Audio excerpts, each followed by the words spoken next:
आप पहले अपने पाकिस्तान को ठीक कीजिए।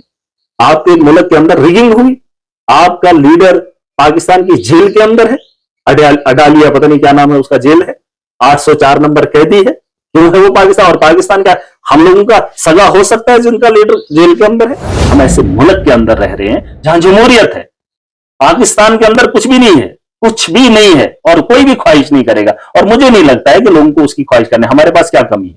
मुझे बताओ ना, हमारे इस मुल्क के अंदर क्या कमी है? हाँ, एक चीज है जो नफरत है।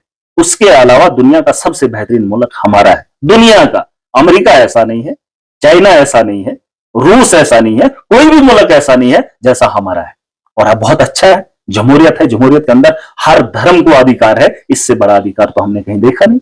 मसूद अजहर के, उसके परिवार पे बारूद बरसा, उसके अपने परिवार के जब लोग मरे तो उसने कहा मुझे बहुत दुख है। अरे आपको दुख है, ऐसी कितनी मौतें कश्मीर के अंदर हुई, ऐसे कितने जनाजे उठे हैं, चाहे वो इस गोली से मरी या उस गोली से मरे।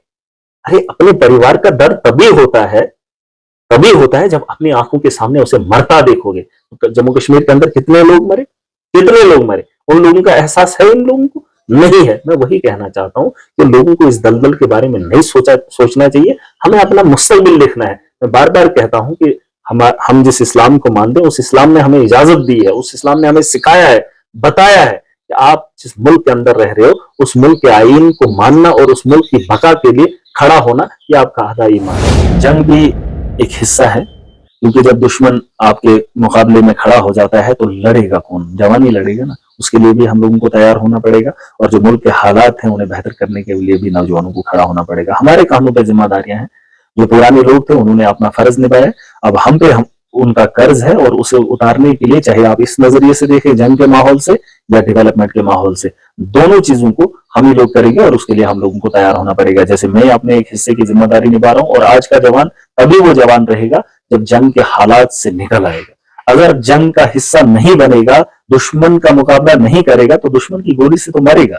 हमें हर चीज पे, हर महाज पे खड़ा रहना पड़ेगा। निसार में तेरी गलियों के ए वतन के, जहां चली है रस्म के कोई न सर उठा के चले। देखिए, जम्मू कश्मीर के अंदर 7 साल के बाद चुनाव हुए हैं, 10 साल के बाद यहाँ पर इलेक्टेड रिप्रेजेंटेटिव आए हैं, सरकार बनी है।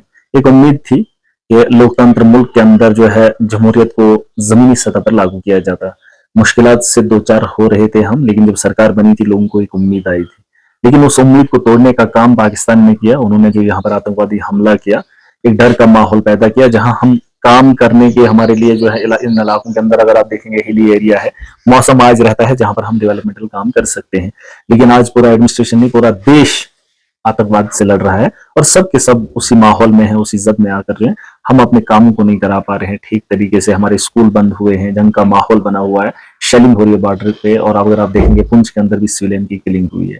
और कहीं ना कहीं माहौल लोगों के हक में नहीं है, देश के हक में नहीं है, दोनों देशों के हक में नहीं है। तो हम नहीं चाहते थे, मैंने पहले भी कहा था, जंग नहीं चाहते थे। फिलहाल ये आतंकवाद होना ही नहीं चाहिए था, क्योंकि मुल्क को तरक्की करने के लिए आपके मुल्क के अंदर अमन होना चाहिए।